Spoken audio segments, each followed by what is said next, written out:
So increased blood flow, higher testosterone, or more natural testosterone level. And the last one is breathing. Don't breathe during sex. As soon as they start having it, they think, I don't know, whether it's shock that they're getting it, or they don't know what to do, or they're trying not to come too quick. So they hold their breath. All the blood and the oxygen goes up here and away from down here. Because you've only got a finite amount of blood in your system, and it goes to where it's needed. You don't suddenly produce more blood to go, right, okay, he's holding his breath here, let's put all this up here, but save something down there. It's going to go one way or the other. We've been working hard behind the scenes here to provide you 2 to 3 high quality interviews every single week, as well as daily clips onto this channel. We really want to grow this podcast and get the information out to as many people as possible. That's why I'm asking you, the people who are watching this episode, to help us out. Share your favourite episode on social media, drop us a tag so we can actually personally thank you, and spread the word, because I feel there's so many people out there that will enjoy and get value from these interviews as much as I have recording them. But I will leave you with myself and the next guest.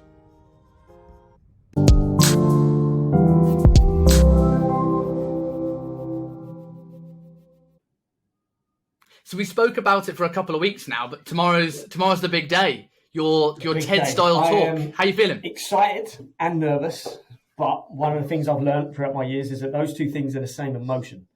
So I must be excited. I must be. I'm really, really looking forward to it. Energy's high, energy's good. I've discovered I'm first on out of the 5 of us. So how does that feel? Do you want to be first to get it out of the way, or do you want to try to get into the vibe of it? Thinking about is going on first means I get it out of the way and I can chill. I'm thinking, right, first on means I have to make it memorable because there's 4 other guys and I could be forgotten by the end, which just makes me want to bring the thunder even more, you know?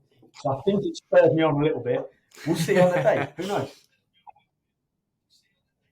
What's the opening? You've got like explosions, you're coming through some smoke, you know, you get carried on by 2 Playboy bunnies. What's happening? Purple robe, pipe, aviators, and a captain hat. I come on to...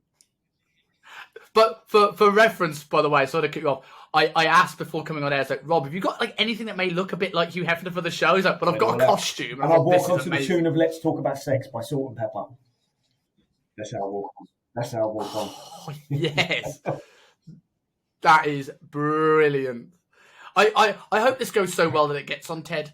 Because TED is like, even though you talk about these topics, it's so formal, right? People come on in the shirt and tie, and then all of a sudden you be a memorable TED talk. I've never known anyone do that. People I say I'm up against. I'm not up against. But there's a guy talking about habits. It's called habit hacking, his talk. Amazing.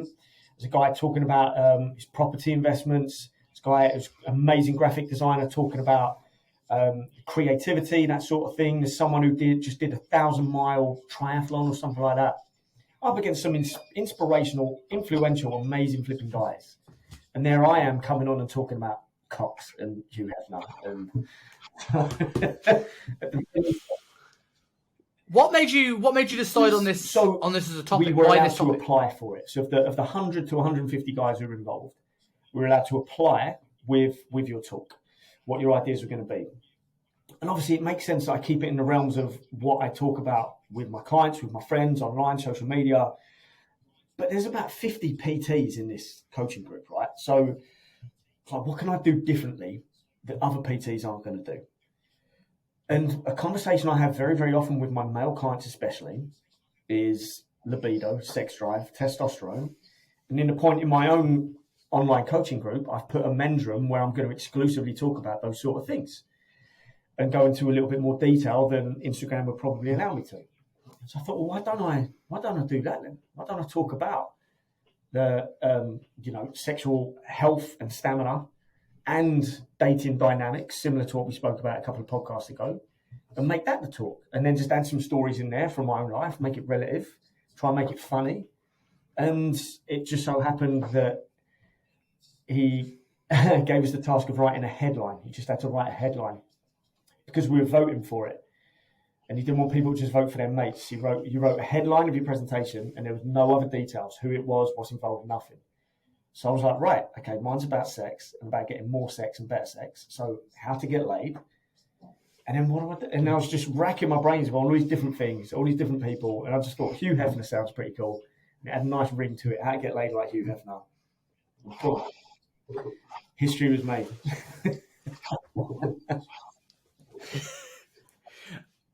I mean, before we go on to it, I know that we're skipping a chapter because you've got it in 3 chapters, but as you mentioned the title about how to get laid like Hugh Hefner. Like, do you think Hugh Hefner got laid as much as he said he did? Because it's a bit of a persona. It's like we talked about Andrew Tate and Liver King a few podcasts ago. Is it if you peek behind the curtains, So it's life as it seems? As I understand it, he was rumoured to have slept with over 1,000 women, which is a little bit soulless if you think about it. So it's too much of a number. But I disagree with this. Since his death, some of the Playboy models, including one I think he was married to, have come out saying that he apparently wasn't very good in bed. He was a bit of a minute man, a 2-pump chump. Took so much Viagra that he went deaf in one ear, and apparently couldn't finish during sex. He had porn on TVs in the bedroom, and he would finish himself off the porn. So we want to get laid like Hugh Hefner, but we want to be better than Hugh Hefner. But it's all about that. It's creating a more attractive persona where women will value having sex with you rather than you're trying to do stuff to get sex, if that makes sense. Yeah, it makes total sense. And obviously, you obviously mentioned you speak about this with your male clients quite a lot, and it's something that I see more and more, whether it's on podcasts or just in social media in general. And I know your chapter 1 is about men's sex life, testosterone levels, and you've got a few statistics. Tell me about what's happening with men's testosterone sex lives. This is the frightening one. We are near enough going into a low testosterone pandemic, almost. And this has been going on for years. The average male testosterone level, now this study was taken from America because I'm sure it's relative to the UK as well. The average male testosterone level is declining by 1% every single year for the last 2 decades. So the average testosterone percent should be 20%, average testosterone level, should be 20% lower than it was 20 years ago, which is terrifying. And this is the reason why now, okay, yeah, you could say maybe technology's improved, but why have we got so many TRT companies now and blood test companies allowing you to check this stuff? Because there's a need for it. Guys are super, you don't even have to get your test checked to know if you've got it low. If it's low, you can see the low testosterone people out there, really, which is kind of horrific. It's terrifying for me, really. When I was doing this, I brought this up earlier. I was actually having a look at these testosterone levels because you know it's a thing, but you don't actually pay attention to it. And for the people listening to this and might not see this on like YouTube, like I was just amazed of I knew it was declining, but how quickly it's declining. And this 2002, 2004, and this is before we saw like the rise of things like OnlyFans and social media and stress and the internet. Like in 2004, this was sort of just beginning. So I presume now, I mean, do you have any data where it is now? Like how it's changed since, like, this is an American case in not so much compared to this. That's quite that's quite detailed, very accurate and very terrifying picture that you're showing us. I hope people can see it. Maybe we'll have to start doing show notes, show the links. Man, that's terrifying. I don't have anything beyond that. I think the last study I was reading was the 2018 one, which is where this 1% every single year was coming from. It's a bit weird when you try to look up stuff like obesity stats and testosterone levels and things like that. There's never anything on the year because obviously they've got to do all the testing and then correlate the data. So it's always a couple of years old. But if the trend is going that low, it's not going to have reversed itself in 2 years, which is horrifying. And if you go. Why do you think this is happening? Why is it so stagnant? Social and personal as well. Environmental, we've got less reason to push ourselves, less challenges, more stress, more environmental pollutants, all these reasons to stop your body making testosterone. In terms of social, there's more alcohol. There's, again, more stress. There's more pressure to be a calmer, less masculine man. In terms of your own personal environment, you're not sleeping, you're eating shit, you may be smoking, probably watching porn, stressing a hell of a lot. 3 things combined, it's just the environment is not giving your body a reason to make testosterone. So after a little bit of technical difficulties, we're back on the air after a brief pause. Maybe it's the environment turning down your Wi-Fi's testosterone. But you were going into, we don't have the environment for testosterone. Tell us a little bit about some of the reasons why that is and what's going on. So I think that was a bit of an Illuminati switch off. We're trying to increase men's testosterone and make them more capable. The Illuminati went, nope, we're not having that cut. I feel like tape. So there's so much research now on environmental pollutants, plastics, deodorants. I want to say it's the BPNAs or BNPAs. Whatever the molecule in there is linked to low testosterone, cancers, all sorts of crazy stuff. Even, and this one blew my mind. Now, I've been commando for the last 4 years. Not that anyone needs to know that, but I just did it because after some lockdowns, I didn't want to go back to wearing boxers and not living in shorts. The research behind polyester and testicular cancer is terrifying. The study, I'll have to get the link. I'll have to start coming on these with links so people don't think I'm just making this shit up. Polyester underwear. Now, obviously, a lot of people will be wearing cotton and other stuff, but polyester underwear has been linked to higher rates of testicular cancer through whatever chemical is in that polyester. I'm terrified because later on my Hugh Hefner robe is 100% polyester, but it's not going anywhere near my balls. So I don't know if the link is for the rest of the body or not. I'll send some of these links over. They'll be on my social media soon because I want to start talking about this a little bit more. There's so many things we don't even think about, just daily parts of our life that are actually affecting us hormonally, these endocrine disruptors, and now are even linked to cancers as well. Environmentally, it's almost like we've set up an environment that's meant to make us ill and weak now. It's crazy. So, do you think it's worse in cities, like places like, you're in London, I'm in Hong Kong. Do you think cities, there's more toxicity in a city, right? Do you think people who are out in rural areas are getting less of this effect, or is this universal? I think it's a bit of both. I'm sure everything would show cities is probably a lot higher because obviously you've got the pollution in the air, which Poliquin talked a hell of a lot about. Pollution in the air, the water shit, because it's all put through cheap filters. Like I think it was years ago they could study how much cocaine was being consumed in Canary Wharf just by the amount of cocaine residue in the water. It's put through cheap filters. This is why we're finding antidepressants in the water as well. You're drinking someone else's antidepressant dose because they've pissed it out, and the filter's taken the piss out. It hasn't taken the antidepressant out. So the amount of people technically on lithium without realising. So this all sounds so conspiratorial, but it's not. It's just incompetence. The filters are cheap because it's cheaper to do so. So the water's not great. We've got the pollution. We've got less nature, way less nature. We've got people angry at each other. We're all too close. We're all living in these tiny little boxes on top of each other's feet and getting annoyed by everyone. It hit me yesterday how reactive people are. This guy was just cycling and he cycled in front of this car. The car tooted its horn, just a toot. And this guy stops his bike and is screaming his head off, swearing. I'm like, this is not normal behaviour. When did this start? I don't remember seeing people like that, this aggressive as a kid. Where did this come from that we're all suddenly ready to rip each other's throats out? So confusing. And it's just the environment, not just in terms of the, not just air and molecules and our social environment as well. Everything's now pushing us this really dark direction, I feel. How, and because obviously the title of your talk is about Hugh Hefner, right? And obviously he's known for one of the the biggest porn producers in history. How does the impact of things like pornography affect people's testosterone? How does pornography affect testosterone? So I think there was always the quit porn bros and the no-fap guys love to really push the idea that porn drops your testosterone level. But it's not directly linked. Technically, after ejaculation, there is a brief spike in testosterone, and then it goes back down to normal levels. I want to say More Plates, More Dates guys did a very informative podcast on this. I want to say More Plates, More Dates. That it goes back down to baseline. But obviously, if everything else in your life is causing lower testosterone, then your baseline is lower and lower and lower. And the issue with porn is it distorts your view of sex. You're not getting the dopamine and oxytocin release that you need from physical connection with another person. It's just pixels. So you're going to miss out there as well, which is going to lead you to be sadder, more depressed, more lonely, which is only going to push testosterone levels up. Down, because cortisol's going up. So that's the link, really. It's not a case of you're watching porn and testosterone being put, or you're just jerking off and testosterone being pushed down. Because it always goes back down to baseline. But if everything else in your life is set up for a super low baseline, what's the fucking benefits of watching porn apart from that shitty dopamine hit? Plastic dopamine. Huh?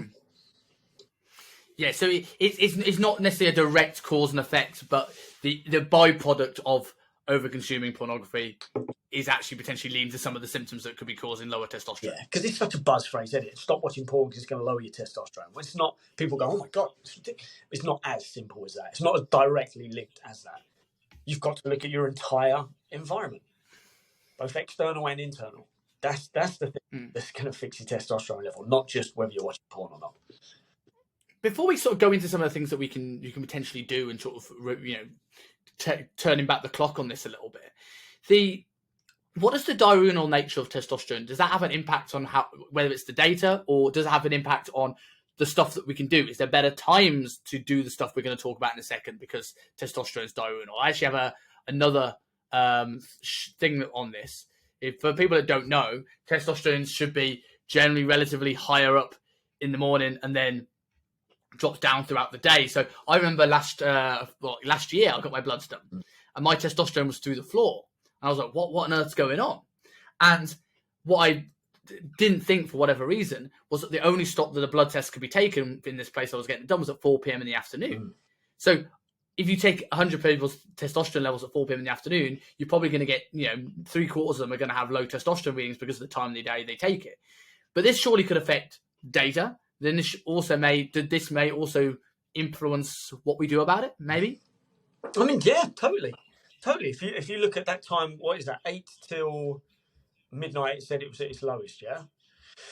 And this means you need to be getting into bed and going to sleep when a large majority of your testosterone and your growth hormone and other hormones are released and secreted throughout your body. But people aren't doing that. They're staying up late, watching Netflix, scrolling through porn, getting angry, arguing on the internet, drinking alcohol. All these things that are just going to push that level lower and lower and lower. Sleep is affected. So you're going to start the next day with a lower start point. Like that graph was showing, that early morning's pretty high. Awesome. I want to start my day full of testosterone. I'm a man. I want to have an amazing, manly, masculine day. And if that ends, and this is why when we're looking at people, when we're dieting people for our line of work, right? One of the signs that potentially you're pushing the diet too hard, and that's another factor that potentially lowers testosterone is people dieting, and we can talk about that when it comes to the dad bod part. But if people guys stop losing morning wood. Yeah. And that's sometimes the signs that, okay, things aren't going well. This is something that should happen, but it actually doesn't happen as much as we think these days. No, it's terrifying. And in terms of that morning wood, what's crazy as well, it's because again, that's normally like classed as the natural indicator. If you've got low testosterone, you're probably not getting a boner in the morning. Well, if you've got low testosterone, you've probably got no sex drive at all. But throughout the night, and I've not seen anything related to this, and I don't know who would do the study, but throughout the night, men on average have 3 to 5 erections lasting 15 to 25 minutes each. So you're actually erect for quite a lot of the night. If you've got low testosterone, is that still happening? I don't know. I've not read anything. And I can't be bothered to research that because it doesn't bother me. Like, how much does it impact our lives, the nighttime erections we don't know about? It might affect our missus lying next to us, but it won't affect us. Stop prodding me. Yeah, man. Yeah. But one of the things you mentioned in chapter 1, before we go on to what can guys do about this problem, you went, in chapter 1, you've got the headline, My Own Journey of Self-Development Related to Sex.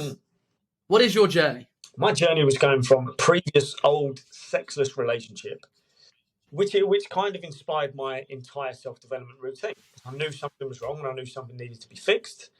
And the fix basically is making yourself overall a more attractive, desirable, capable man who, when you do get sex, it's not over within 3 to 5 minutes. So it was going from this sexless relationship to them finding relationships from like, oh my gosh, sex is actually, women do like sex. It's just a myth that eventually disappears. So how can I cultivate this environment that gets me more sex? Because who the hell doesn't want more sex? Everyone wants more. And when we're not getting it, this is why we turn to porn, excessive video gaming, alcohol, even paying for hookers, because that's why prostitutes exist, because we want sex, and some people are just willing to pay for it, which I've never done. And the fact I have to defend that makes it sound like I've done it, but I've really never done it. I went out like last night, as I was saying before I came on air, so for a bar in Wan Chai, which is quite a seedy place here in Hong Kong. It's a place called Joe Bananas, and I was quite amazed by the amount of working girls in there. Oh wow! And you start to think like, you know, these bars are going to exist, but I don't think there was any women in there that weren't.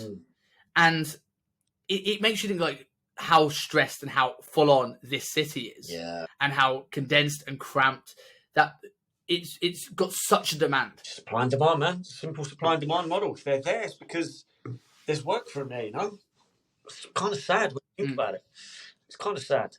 And then it just all coincided with me getting in shape, and then figuring out, right, okay, I'm looking good, I'm feeling pretty good, but how can I improve my mental health, my relationships, my sex life, my business? It's all connected, man. It's all connected. If one area of life suffering, it's so easy for other areas to then suffer based on it as well. If you try and cover all your bases, everything can improve. Really, one thing's going to feed into another. If you're getting more sex, you're going to be happier. If you're getting more sex because you know you're more attractive, you're going to do what it takes to be more attractive. If you've got more energy, therefore that's going to carry over to your business, to your social side. It all goes hand in hand. It all knocks on. What are covert contracts? Covert contracts, phenomenal, paradigm shifting thing for me in terms of not just how I operate in the relationship world, but through colleagues, clients, friends, acquaintances, and just general strangers as well. Covert contract is something I read about in a book called No More Mr. Nice Guy by Dr. Robert Glover. Phenomenal book. These covert contracts are silent agreements you've made in your own head between you and another person. It's just what you expect others to do for you based on what you've done for them first, or what you're hoping for within the structure of a traditional relationship. And you never explicitly state what you want because you're assuming they'll just know. And this doesn't work. We're not mind readers. Everyone's wrapped up in their own world. Everyone's doing the best with what they've got. So they're not necessarily thinking about other people's needs. And in terms of sex, it's not transactional. The more and more you do in terms of being a nice guy and a good boyfriend and cleaning up and providing, doesn't necessarily automatically mean you get sex back. Because again, if that was the case, Bill Gates would be getting more sex than Hugh Hefner. And we know he's not. Other things have to come into play. What type of guy are you? Are you actually attractive? Are you healthy? There's the caveman DNA still in us. Are we attracted to people that are likely to good offspring? All this stuff goes hand in hand together. But what we're so guilty of is going, right, I'm going to be the nice guy. I'm going to do this because then I'm going to get sex back. I don't think that ever works, and people don't realise that. And we get angry. I suppose it's one of those things that people do without thinking about. How does someone go about changing their way of thinking? By stating what you want, by having conversations. It can be as simple as a neighbour comes and borrows something from you, and you're expecting it back within a week. But a month later, they've still got it, and you're angry and annoyed that they've still got it. But you never stated when you wanted it back. But still, rather than saying, by the way, I need this back, is that okay? Do you still need it? We just get angry and bitter and frustrated and never flag anything up. We're so quick to just sit in this shell of resentment and bitterness and let the problem escalate rather than having the difficult conversation. It goes back to so many things we've spoke about over our previous episodes. Sometimes it takes the difficult conversation, but people aren't willing to do that. If you're not willing to do that, then how can you get what you want? Yeah, I can totally agree with that. You mentioned there a little bit about, quite a few times, about being a better person. You mentioned getting in shape is part of your journey. What shape should guys be looking at? Because we as personal trainers, right, the day you go in the gym for the first time is the day you're forever small.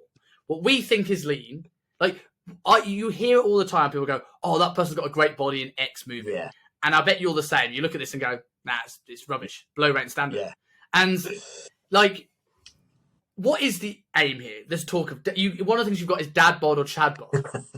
So run me through that. So we don't have to be the Giga Chad. We don't have to be Arnie, although you can look at old video footage of Arnie and women swooning over him, but it's not just the muscles, personality, persona, power, all sorts. We need to be in the best shape we personally can. But that doesn't mean dick skin lean, because that's going to come with its own issues. But I think anyone over 20% body fat, you're going to struggle. You're making yourself less attractive because of this caveman DNA, wanting to breed with someone who's going to produce good offspring and protect and provide for us. And over 20. And why does that produce good offspring? Why would Why would they say like being under 20% body fat should be a sign that you produce Because girls? you're likely to see more of that muscle mass. You've probably got a more favoured testosterone estrogen balance. And if the testosterone's higher, you're going to be more confident, more of a provider, more protective as well, more capable. And subconsciously, this is what they're seeing. They're not going to see that with an obese man. Okay, 20% is far from obese. But depending on how your body fat sits on you, you might look a hell of a lot more obese just above 20% than someone else may do at 30.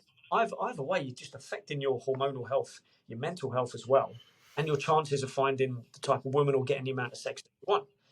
So it's not a case of being Giga Chad and Mr. Bodybuilder. It's not a case of being thick, skin, lean all year round, which you're going to suffer with. But when there's always the argument of, do women prefer the dad bod?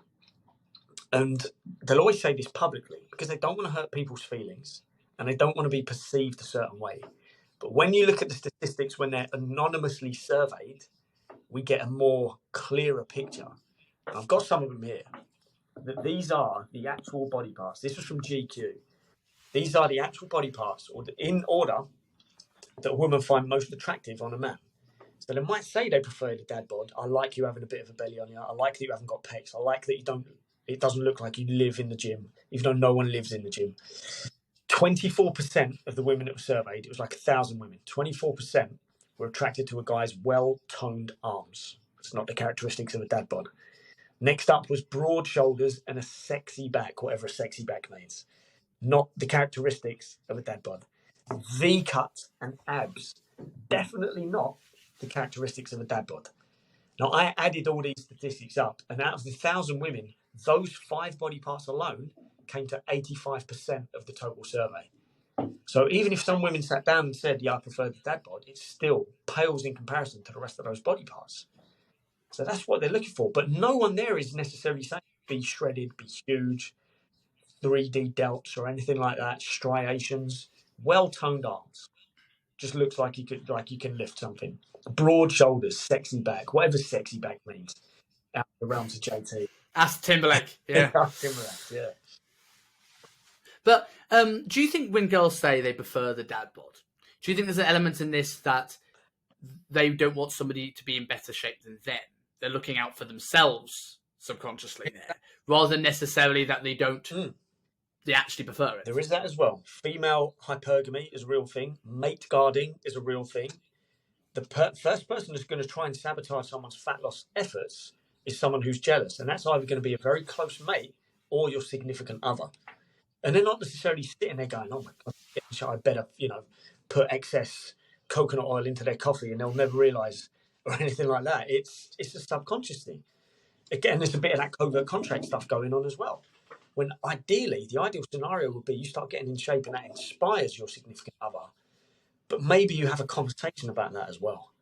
Maybe you have a conversation. It can be as simple as just trying to make it more of a family or a couples type thing. I'm not saying you go to the gym and train together. I think that's a horrific idea. But it's just, cooking meals together, healthier meals together, getting up and being active at the weekend, going to sleep at the right time, talking rather than being sat on a date and you're both on the phone, scrolling through social media, which I think so much. That really makes me want to grab their phones and just be like, ugh. But I can't yet. Maybe in the metaverse I'll do that. When you say mate guarding, is mate guarding in reference to somebody not wanting somebody in better shape in case they potentially leave them? Is it them fueling their own insecurity? Because it potentially gives them more options, in which case the chance of them leaving, cheating, having a baby with someone else now potentially increased. And it's a self-esteem thing as well. It's the reason you're getting jealous of them getting into fixing themselves is because you're not doing the same. It's highlighting your inadequacies, which would happen in the realms of a friend, a colleague, someone else who might try to sabotage you.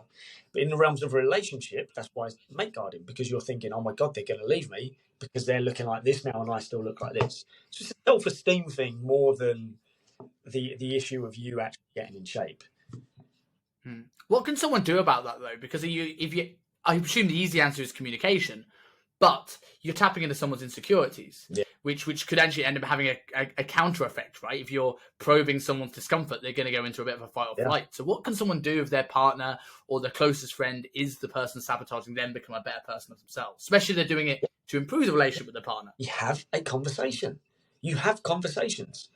You talk about your reasons for getting in shape, the reasons why you go to the gym, why you've started eating this way, why you value having this slimmer body, V-taper and broader shoulders and things like that, what it means to you and how you feel it can benefit the overall relationship as well. We're not having conversations. That's what most of this comes down to. We're not having conversations. Just expect the other person to know. And that's what these contracts are all about. It keeps coming back to that.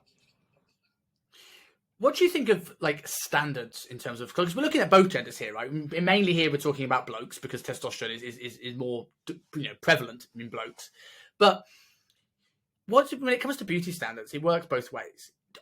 Is setting an example of being in really, really good shape, going for the Chad bod, actually potentially could make things harmful? And in turn, a body, beautiful at every size argument could inspire people to be lazy. I'm going to share my screen one more time here. And it's just, there's something that I saw it a while ago that shows how the standards have changed. I'd like to get what you think about this. And look at the difference. And we talk about like demand, supply and demand, right? We can say people want the dad bod all they like, but doesn't this show you that that is not what people want? Because otherwise dad bods would be selling this underwear brand. Exactly. Why on the cover of Men's Health do we never see a dad bod? Because we know that essentially the higher body fat levels are not healthy. And we had that we talked about this ages ago, that cover of Cosmo that had that obese model on it. I can't remember her name to save my life, but she's gone through some really dark stuff since that. And you go into Nike Town, around the corner from me, there's obese mannequins on the women's floor. I don't see them on the men's floor. There's obese mannequins on the women's floor. So what is causing this? Why do we want... Who is it? What is it? Media? Is it organisations? Is it corporations? Whatever it is, who's pushing this idea for women more, the healthy at any size thing, rather than maybe it is men. Maybe it is men pushing this because they know if their wife suddenly gets in shape, she might want to go somewhere else, or she's going to get more attention from other guys, and we can't handle jealousy and rejection. I don't know where it's coming from, but I don't like it. I really don't like it because in terms of attractiveness, unfortunately, the beauty standards have never changed in terms of what people are actually attracted to, rather than what we say you should be attracted to. It's so frustrating, man. Yeah, because I look at that sort of post, and it almost, we said this before with the person on the cover of GQ, and we're like, it inspires women to get lazier in a way. Like if you generally, I generally believe if you're bigger and you're happy, generally are happy, then all power to you. Like it's not my place at any point to tell you how you should look, what you should do, and how you should live your life. But the people that are pushing for these adverts, the people that are virtue signaling, the people that are complaining about the Beachbody Ready adverts on the tube a number of years ago, aren't the people that are generally happy. Because the people that are bigger and happier probably just walk past those adverts and don't even care because they don't even like a gym ad anyway. It doesn't mean anything to them. Exactly. But they're also probably the ones that would prefer their blokes to look a certain way at the same time. Yeah. And it's interesting, you'll notice on the dating apps as well, that people who are in that demographic of being largely overweight, if not obese, maybe lesser down on the options, are also the type of people that are putting more prerequisites in their dating profile. You must be like this, look like this. I expect a man to do this. Can't really... There is, as much as people would like to say there's not, there is a sexual market value. There is a sexual marketplace. Without trying to get too red pill here, there is. You have a value placed upon you based on how you look, how you talk, how you act, what you can do, how you can provide. It just exists. Unfortunately, you can't. It's human nature. The lower you are down that value, the less you can make these demands on other people, really. So obviously a lot of this is about someone getting themselves in shape, someone improving their business, making more money. These are the obvious things that improve value. But to stay in the realms of this podcast, because we've got lots of them where we talk about health and fitness on this show, how does someone improve their sexual stamina? So here we go. These are great. So one, let's stop jerking off like a little kid, and let's stop watching porn, because it makes you a weaker, less attractive, needier guy and distorts your view of what sex is. Forget anything else about porn jerking off. Let's just do it for those reasons. In terms of your sexual health, I'm not talking about STDs. I mean, in terms of your body producing testosterone and having a libido, a sex drive, take a look at how you're currently sitting. If your legs are crossed, uncross them. If your knees are closer together than shoulder width, spread them. Let's man spread. Because the health of your testicles, which is related to your sperm production and your testosterone, is based on being a certain temperature. I think it's 31 to 32 degrees, I think. And your body What about having your phone in your pocket? And what about having your phone in your pocket? It gives heat off. Polyester underwear. All these things are directly related to that area. So if you are crushing your balls and keeping them the same temperature, you're cooking them. This is why in the summer they hang low down by your knees, and in the winter they're up in your stomach. Your body self-regulates that temperature based on its external environment first. And we're sitting here crushing them, holding them in one place, and they're getting cooked. So no wonder sperm count's gone down through the floor. I think the fertility rate is even more terrifying than the testosterone rate. But I haven't got a graph to correlate that. I should start doing this because people are going to go, he's just saying stuff. But I should start coming with these links. So we need to stop cooking your balls, because with no testosterone, you're not going to be very aroused. You're not going to have much of a sex drive. But the testosterone is not directly linked to the strength, stamina, and stiffness of your erection. And the only reason I'm doing my forearm is because that's what I do in my talk. That's my reason. Well, you're not doing the real thing on this show. I'll tell you that.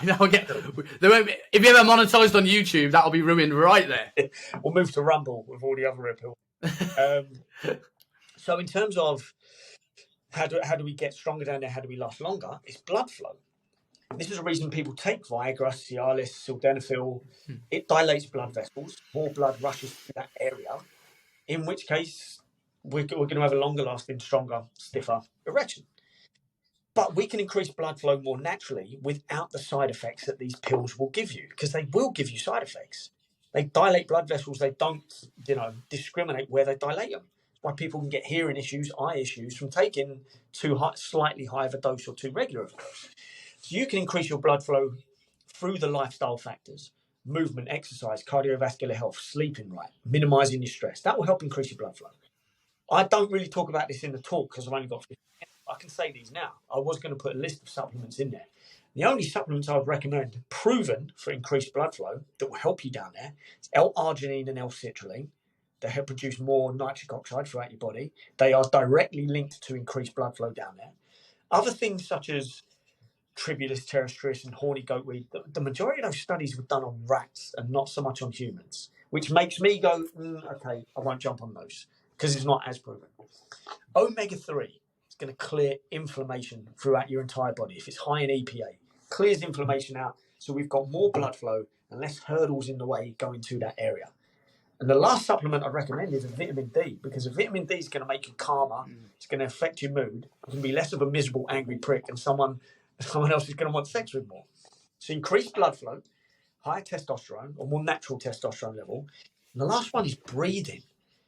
Don't breathe during sex. As soon as they start having it, they think, I don't know, whether it's shock that they're getting it, or they don't know what to do, or they're trying not to come too quick. So they hold their breath. All the blood and the oxygen goes up here and away from down here. Because you've only got a finite amount of blood in your system, and it goes to where it's needed. You don't suddenly produce more blood to go, right, okay, he's holding his breath here, let's put all this up here, but save something down there. It's going to go one way or the other. And if you directed it all up here, what the hell's going to happen? So breathe. Flipping breathe. Guys are so quick to download all these sex manuals. It must be a position thing. It must be this and that. Bruv, you're holding your breath for 2 minutes straight. The blood and the oxygen has gone from there because your heart has recognised there's nothing up here. So it sent it all that direction. So this is why you've gone floppy. It's crazy, man. Is there a point to be made then just about men being more present during sex? Because a lot of the stuff about going longer is this think of something else, think of something you're not attracted to, this kind of thing to make you last longer. But is that actually a counterintuitive point? Because now you're not being present during sex, which then gets these issues with blood flow. I think the biggest issue is, I'm trying to think of who I learned this from, but I can't. The biggest thing is not making it outcome based. We're so quick to go, right, I'm having sex, I've got to make sure she comes, and then I've got to come after. Just enjoy the process. Why has it got to be that outcome? Would it be the worst thing in the world if you had sex for several hours and didn't come at the end of it? Probably not, because the act of having sex right there is pretty goddamn cool. It's pretty much enjoyable. I think you'd rather do that. So we can't put these outcomes on there, because then there's pressure, and then when there's pressure, you're not in the present moment. You're in your head, and that's where the cortisol. Not just on yourself, but with your partner as well, I presume, right? Because if you know, I've known plenty of partners who, if one person or the other person doesn't, that they think they've done something wrong, or think it's a reflection on them. And it's like, well, it could be so many factors that we've spoken about here in terms of blood flow, stress, sleep, all sorts of things that impact that you have no control over. And especially with women, where so many women don't ever during penetrative sex, right? I've spoken to a lot of women that would honestly say they've never had one, and that could be related to what the guy's done. It could be related to all, right? But there could be emotional issues in there that are making that not happen. And so what's a guy going to do? He's going to start for 2 minutes and think, oh my God, she hasn't come yet. What do? I will change position, because that's what they do in porn. And then I'll do this, and then I'll aggressively do this. It takes the average man, 3 to 5 minutes to orgasm during sex. It takes the average woman 13 minutes. So there's a mismatch of time in there anyway. So if you're not doing the prerequisite stuff of getting her aroused, getting her in the right environment, how the hell would she come anyway? And if you're doing all these weird things because there's so much pressure on you to perform, because you watch some geezer online tell you that you need to do 22 positions or whatever, suddenly it becomes outcome based. What is the right sexual environment? Well, internal environment we've already discussed. External, it doesn't mean you have to have a Playboy mansion. You don't need a fire pit. You don't need a button that you press. Girls come out with lube and toys and blindfolds and things like that on. Don't need porn on the telly. Get the TV out of your bedroom, man. But in terms of external environment, let's at least make sure, if you've booked a hotel, it's a nice hotel. If you are trying to get more sex and you're married with kids, maybe get the kids babysat a bit more often to allow for that environment. So you're not worried about waking people up or the kids walking in. Maybe you've got the house clean, and you've not come home from work tired and miserable and moaning, and she's not doing the same as well. But also thinking, okay, so we spoke about it several times, that the bedroom really should just be for sleep and for sex. That's all it should be for. But it doesn't mean sex has to be limited to your bedroom as well. A bit of spontaneity in there. Letting your wife or your missus or whoever know that you are a horny, testosterone-fueled beast that's ready to ravage her in any room of the house, at any moment, any time. Keeps her on her toes, keeps some more excitement in there, makes you more playful, makes you more fun to be around. That's the environment she's going to want sex in. Not you having a long, hard day, going upstairs to bed, jumping in and, what's that? I forget what they call it. The spooning position, you're just grinding your cock up against her, expecting her to get turned on. But you mentioned a really interesting point there about environment, that it's not just about either the mental or the physical environment, but just making your partner generally, even outside of even thinking about sex, feel attractive. That playfulness and that ability to kind of make them feel attractive is going to have a better.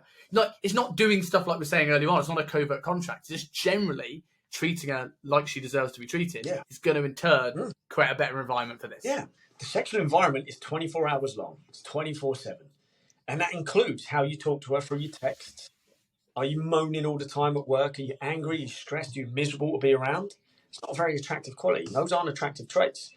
Are you even being flirty and sexual like you probably were in the early stages of the relationship? And have you let that slip? It's time to start drip feeding some of these things back in as well. And I'm not a relationship guru. I'm really, really not. And I'm not even trying to be. And I'm certainly not going to try and become one either.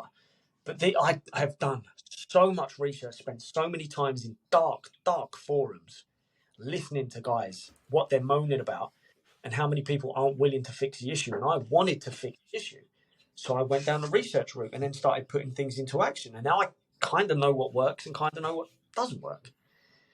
And what doesn't work is just assuming the problem's going to be solved, or thinking, right, the problem can't be solved, fuck it, I'll go somewhere else.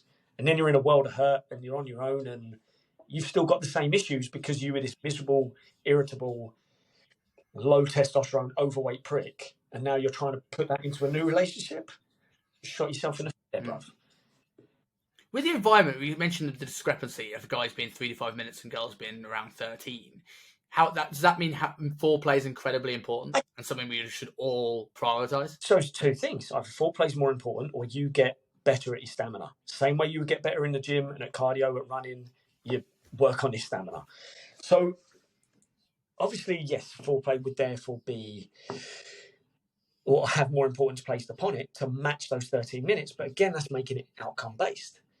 And again, some women will orgasm through foreplay, and some will orgasm through penetrative sex, in which case you can't just do 13 minutes of foreplay and expect everything to be great, or 1 minute and expect everything to be great. Is again, take that 13 minutes out of your head and just realize it's not an outcome based short game.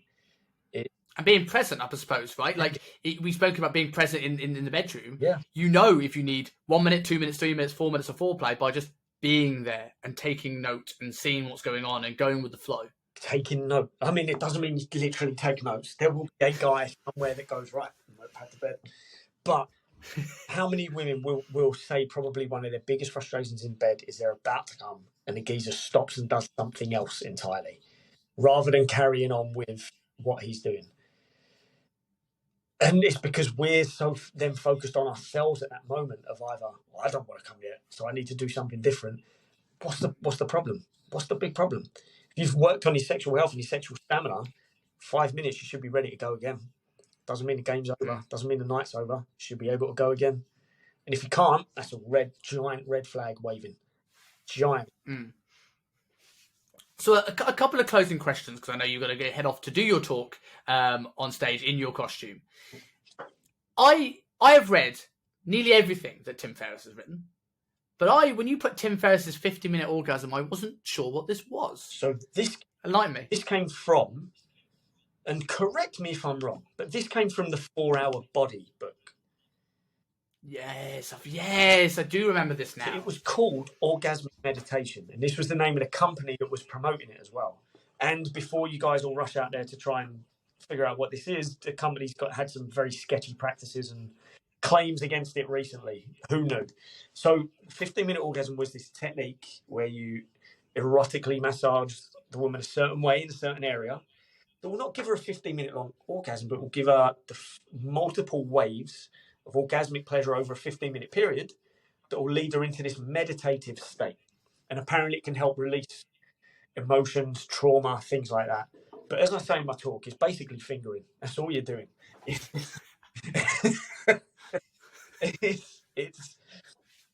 like the 1:30/2 o'clock position of the clitoris, and you do it in the most gentle, consistent way for 15 minutes. You've got to set a timer, and there's nothing sexier than setting a timer, right? And I'm not being funny, but I tried it with my ex of many moons ago. After 2 minutes, I'm bored. I'm so bored because you're not really doing anything. Okay, you can look at her and it's all good, but you are kind of more focused. It's very difficult to not be outcome based there because you're focused on doing everything just right because it's just for her. But if you're expecting anything afterwards, that's a bit of a covert contract. So I get why it exists, and I can see how it would fit into someone's life, but I'm sure there's better meditative techniques, better sex, and better therapy you could go through than this 15-minute orgasm bollocks. I'd be amazed if Tim Ferriss still does that. Be amazed.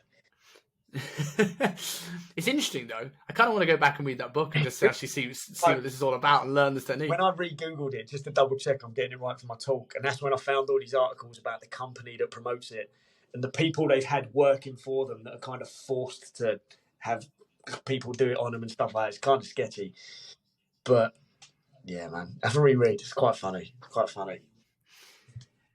So one of the things in chapter 3 of your notes that intrigued me, and I'm actually going to tell you a story first about this. There's a reason why we want to bring this up. So I had a client who has been working with me for a while. I won't mention his name for this reason.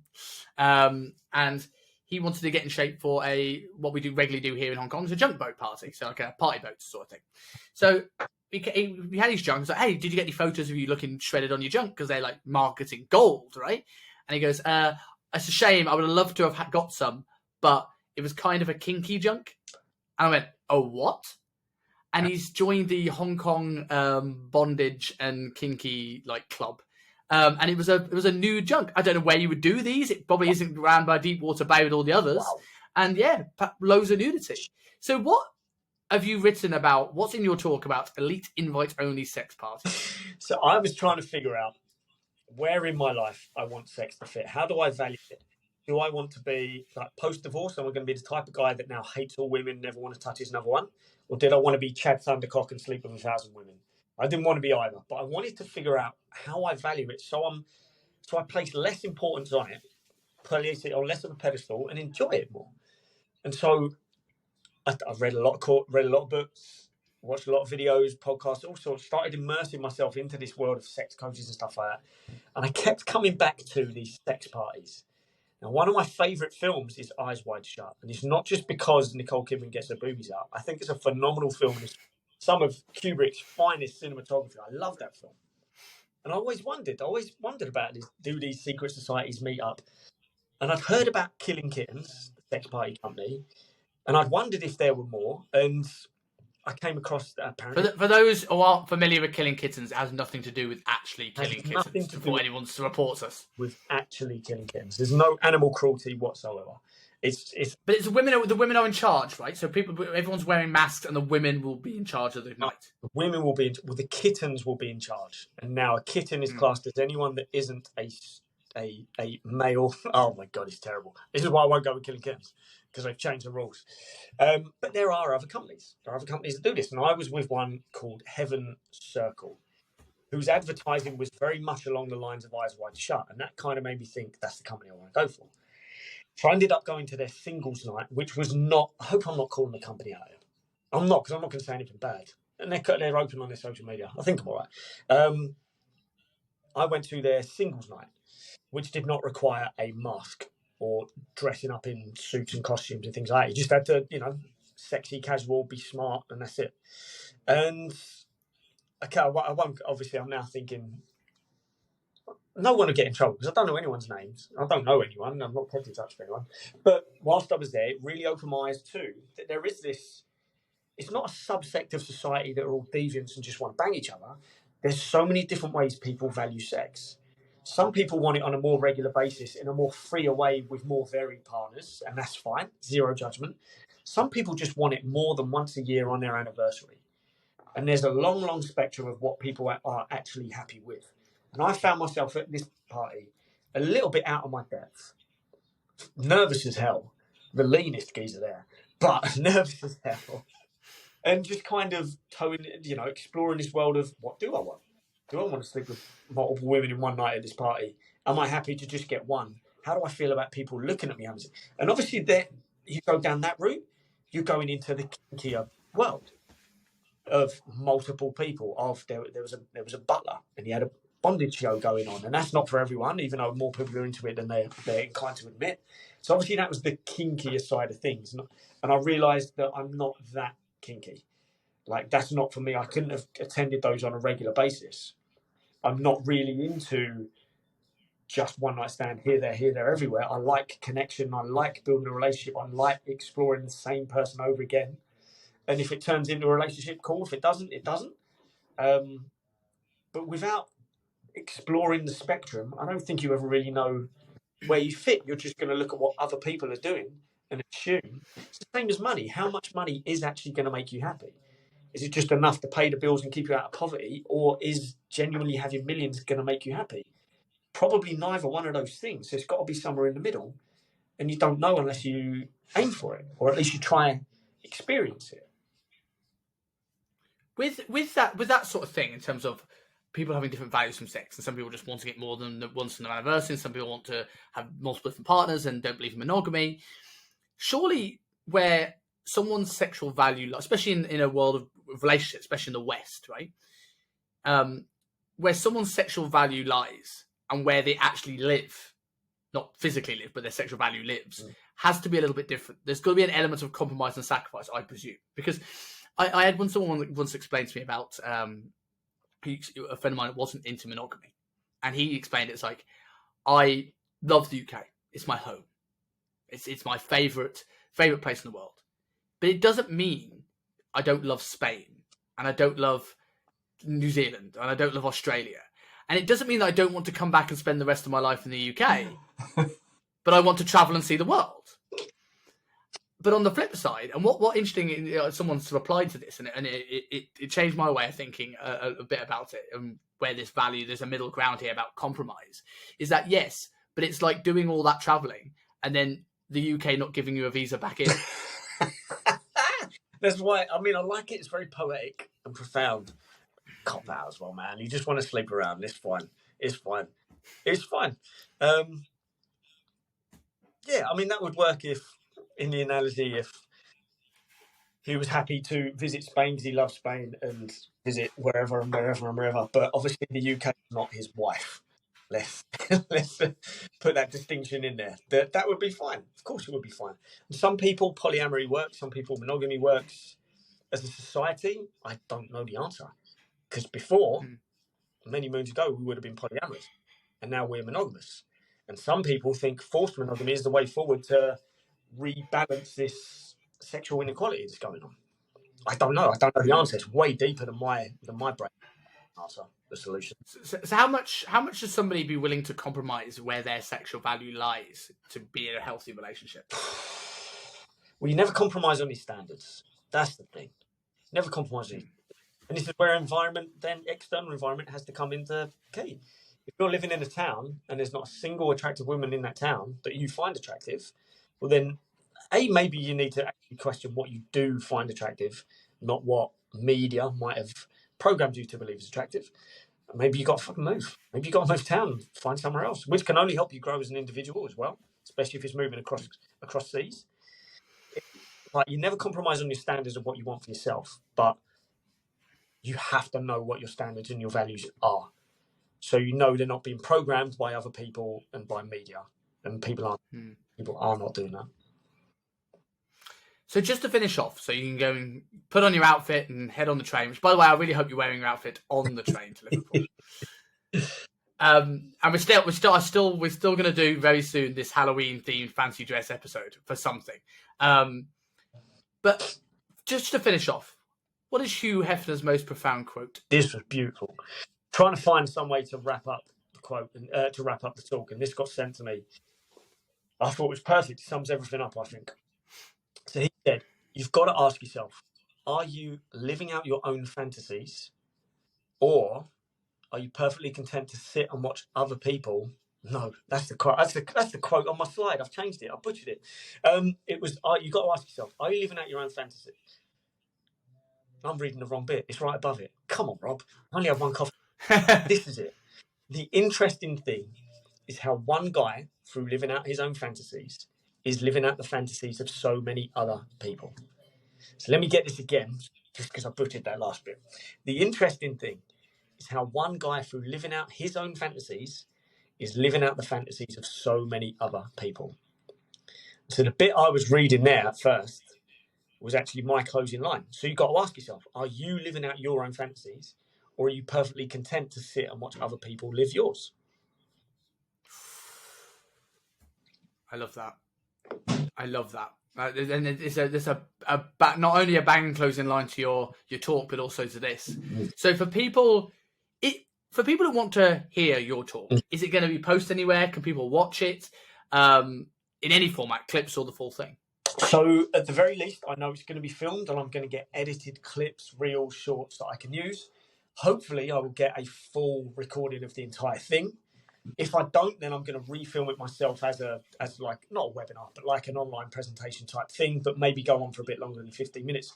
So there will be footage from this plastered across my Fastlane page. I'll probably put it on my personal one as well, because I know there's people I want to see it that aren't following my Fastlane, and that's fine. So it is going to be online for people to see. I'm then going to start, not completely changing my route, but I am going to start talking about men's health and sexual dynamics a little bit more, because, it's a goal, it's something people want more of. And if you focus on becoming a more attractive, leaner, more capable, calmer, higher testosterone man, which you do through lifestyle factors and eating and dieting, fat loss and training, then it's win-win. You increase your chances. I think I've finally found my niche. So to get that, people tune into the Fast Loss Fastlane Instagram page mainly? Fat Loss Fastlane. Rob Core, if you're already following me, it's going to be plastered all over there as well anyway. But yeah, Fat Loss Fastlane is where I'm going to push the deeper explanations behind every point, I think. Awesome, mate. Absolutely best of luck tomorrow. I'm generally rooting for you, and this is an awesome opportunity. So very jealous, and yeah, mate, enjoy it. Like a night, like a night between the sheets. Be present. Don't think of somewhere else. Breathe. And don't breathe, and don't picture the audience naked because you might get arrested. Very true. Very true. Mate, best of luck, man. Awesome. Have a good one. Really good one. Thank you very much for watching the podcast. If you're like me and like to binge watch podcast episodes, click here for our most recent episode. And if you enjoy the show and want to be updated when new videos come live, click here to subscribe to the channel.